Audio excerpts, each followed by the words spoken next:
এতক্ষণ না বৃষ্টি হচ্ছিল, জানো তো, গুড়ি গুড়ি বৃষ্টি হচ্ছিল।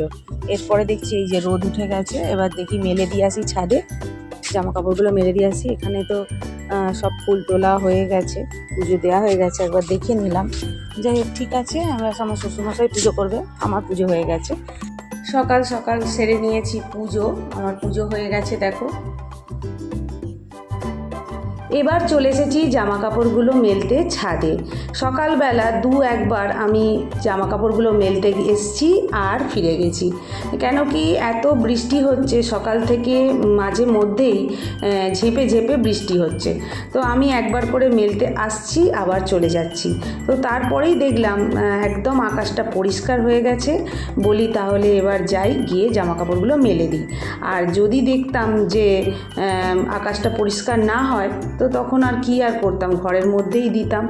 এখন হচ্ছে বর্ষাকাল না, কিন্তু তবুও বর্ষাকালের মতনই প্রায় বৃষ্টি হচ্ছে, আর সেই মতোই আর কি খাটুনিও বেড়ে যাচ্ছে। তো কি আর করা যাবে, এলাম ছাদে মেলে দিয়ে চলে গেলাম। আর তারপর কিছু ফুল ছিল ছাদে, ওগুলোকেও তুলে নিলাম। এভরিওয়ান, আমি তনিমা ডেইলি লাইফে তোমাদের সবাইকে স্বাগত। এই যেখান থেকে আমার ভিডিওতে আছো, সবাই খুব খুব ভালো আছো, আমিও মোটামুটি আছি। সবাইকে নিয়ে আরও একটা ব্লগ ভিডিও শুরু করছি, তোমরা আমার সাথে থেকো, পাশে থেকো। আমার পুজো দেওয়া হয়ে গেছে, পুজোটা সকালবেলা করে নিয়েছি তাড়াতাড়ি।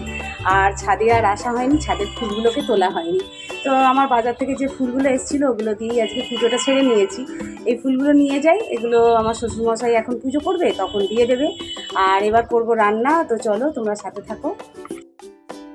এদিকে চলে এসেছে কাঁচা বাজার, আর কাঁচা বাজারটা ঢেলে নিলাম, ঢেলে নিয়ে আর কি কি বাজার এসেছে দেখো। এখানে আর গরমকালের যে সবজিগুলো হয়, হচ্ছে ওল এনেছে, তারপর তোমার কুমড়ো, পটল, ঝিঙে, টমেটো, শসা, লেবু, এই সবগুলো আর কি নিয়ে এসেছে। আর ওলটা দেখলাম বেশ বড়, এটা আমাদের একদিনে উঠবে না, তো দুদিন করতে হবে। তো তারপরে বাজারগুলোকে আমি তাড়াতাড়ি করে গুছিয়ে নিলাম। আর আজকে না সেরকম কিছু রান্না করব না।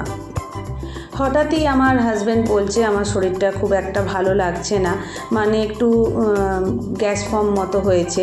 তো সেই জন্য আর কি সেই মতো আর কি হালকা পাতলা, একদম হালকা পাতলা রান্না হবে। আর ও গেছে ডাক্তারখানায়, ডক্টরের কাছে একটু দেখিয়ে নিতে, কেন কি আজকালকার দিনকাল খারাপ, একদম দিনকাল ভালো না। কিছু একটু প্রবলেম হলে আমার মতে বলে একটু ডক্টর দেখিয়ে নেওয়া ভালো। এদিকে দেখো ঝিঙে আলু দিয়ে একদম পাতলা মাছের ঝোল করেছি। পটল আলু হচ্ছে সর্ষের তেল আর লবণ দিয়ে একটু মেখে নিয়েছিলাম, কেন কি ওর শরীর খারাপ বলে একদম তরকারি কিছু সেরকম করিনি। এই হালকা পাতলা ঝোল খেতে বলেছে ডাক্তারবাবু, তো সেই মতোই আর কি হালকা পাতলা একটু ঝোল করেছিলাম। আর ওলটা যেহেতু এনেছে, ওলটা মেখেছে পেঁয়াজ, কাঁচা লঙ্কা, কাসুন্দি দিয়ে আমাদের মতো, আর ওর মতো এমনি লবণ আর হচ্ছে একটু অল্প তেল দিয়ে মেখে দিয়েছিলাম। তো এই ছিল আজকের দুপুরের মেনু। আর তারপরেই আর কি বিকেলের তরকারি করছি। তো বিকেলে কুমড়ো, আলু, পটল দিয়ে একটা তরকারি বানাচ্ছি। আর এই তরকারিটা একদম বেশি করে করছি, কেন কি আমি এরকম এক একদিন করে থাকি যে গ্যাসও বাঁচলো, নিজেও বাঁচলাম, এরকম কাজ করে থাকি যে একেবারে বেশি করে করে নিলাম এই রাতের তরকারিটা, ওটাই সকালবেলা আর কি রুটির সঙ্গে ব্রেকফাস্টে হয়ে যাবে। তো মাঝে মধ্যে এরকম করি, তাতে কি হয় নিজেও বাঁচলাম আর গ্যাসটাও বেঁচে গেল। আর এদিকে দেখো মিনি এসে হাজির, একদম মিনি বলছে আমাকে এবার দাও খেতে। মানে ও কি বোঝে জানো, সকাল থেকে আসবে না, চলে আসবে ঠিক রান্নাটা শেষ হবে তার 5-10 মিনিট আগে উনি চলে আসবেন। এবার ওকে দিতে হবে খেতে। তো ও না এমনই, ওকে মাছ মাখিয়ে দিলে বা মাংস দিয়ে ভাত মাখিয়ে দিলে খায় না, ওকে একটু দুধ দিয়ে ভাত মেখে দিলে ও দুধ দিয়ে ভাত খেতে খুব ভালোবাসে। তো সেই মতো ওকে আবার আলাদা দুধ দিয়ে একটু দিই, কারণ উনি আবার হচ্ছেন এমনি পাতলা দুধ হলে খাবে না। হ্যাঁ, তো যাই হোক মিনিকে খেতে দিলাম, দিয়ে আমিও খেয়ে দিয়ে নিয়েছিলাম, মানে দুপুরের পাট মিটে গিয়েছিল। ছেলেকে স্কুল থেকে নিয়েও চলে এলাম, এসে ও চলে গেছে টিউশন। প্রিপারেশন। আর এখন হচ্ছে দেখাচ্ছি তোমাদেরকে সন্ধ্যাবেলা করছি কি, আলমারিগুলোকে বলি ঝাড়া মোছা করে নিই। আলমারিগুলো না অনেক দিন থেকে আমার একদম মোছার সময় হয়নি, কাঁচগুলোতেও ধুলো পড়ে গেছে। আর এই পুরনো দিনের এই আলমারিটা, এটা হচ্ছে আমার শাশুড়ি মায়ের আলমারি, মানে বুঝতে পারছো কতদিন আগের আলমারি।